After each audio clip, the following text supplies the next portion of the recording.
प्यारे विद्यार्थियों, आज हम YouTube आर्य स्कूल का YouTube चैनल पर फिर दोबारा से उपस्थित हैं। इसमें हमने कल तक 5 सूत्रों को हमने बताया था। आज छठा सूत्र है, ये है ये में अड़े अणे ना नाम नासिका। इसके अंदर अड़े इए अणे ने में और अनुस्वार आदि वर्णों का उच्चारण स्थान नासिका अर्थात नाक होती है। इन वर्णों को नासिक्य कहा जाता है। अब देखो, इसमें 7वां सूत्र है ए दयितो कंठ तालु, यानी ए का अर्थ ए, दयितो का अर्थ है ए और ऐ।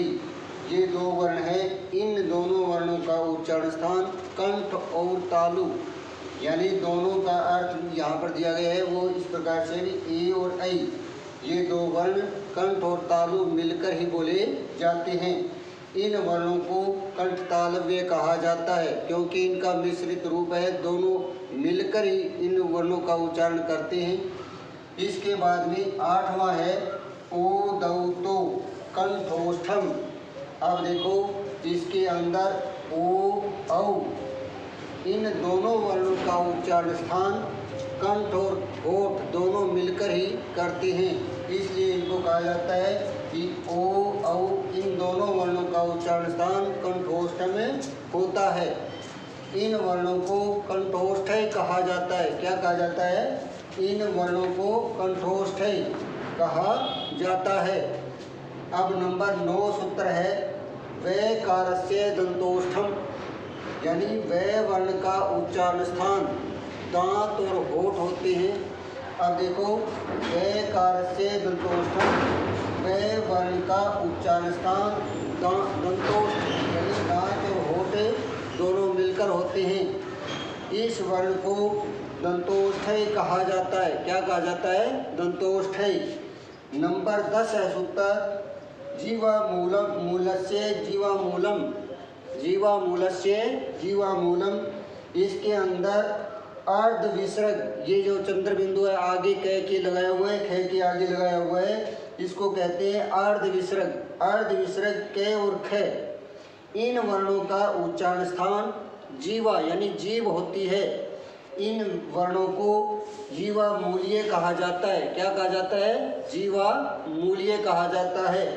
इस प्रकार से हम दोबारा देखते हैं, सूत्रों को दोबारा पढ़ते हैं। सबसे पहले आया है ये में अड़े अणे ना नाम नासिका, यानी ये में अड़े अणे और ने आदि वर्णों का उच्चारण स्थान नासिका होती है, यानी नाक होती है। इन वर्णों को क्या कहा जाता है? नासिक्य कहा जाता है।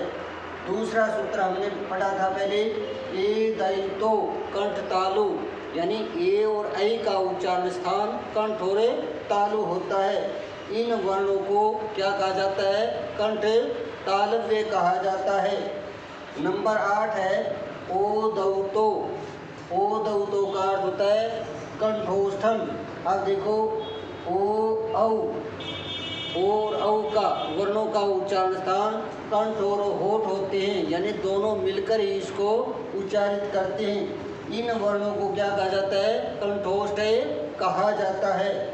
इसी प्रकार से 9वां सूत्र है। 9वें सूत्र के अंदर वैकारस्य दंतोष्ठम, यानी वै वर्ण का उच्चारण स्थान दांत और होठ होते हैं, यानी दांतों के साथ होठों को मिलाया जाता है, तब ये वै वर्ण बोला जाता है। इसे कहा जाता है दंतोष्ठ। क्या कहा जाता है? दंतोष्ठ।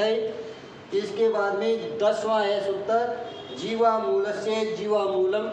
जीवामूलस्य का अर्थ है जीव द्वारा उच्चारित वर्ण कौन कौन से हैं? अर्ध विसर्ग क और ख। इन वर्णों का उच्चारण स्थान जीव होती है, यानी जीवा का अर्थ क्या हो गया? जीव होती है। इन वर्णों को जीवा मूल्य कहा जाता है। इस प्रकार से आज हमने वर्ण उच्चारण स्थानों को कंप्लीट कर लिया है। इसके बाद में नया जो वीडियो आएगा वो आगे के जो स्वरूप है उसके अनुसार बता दिया जाएगा।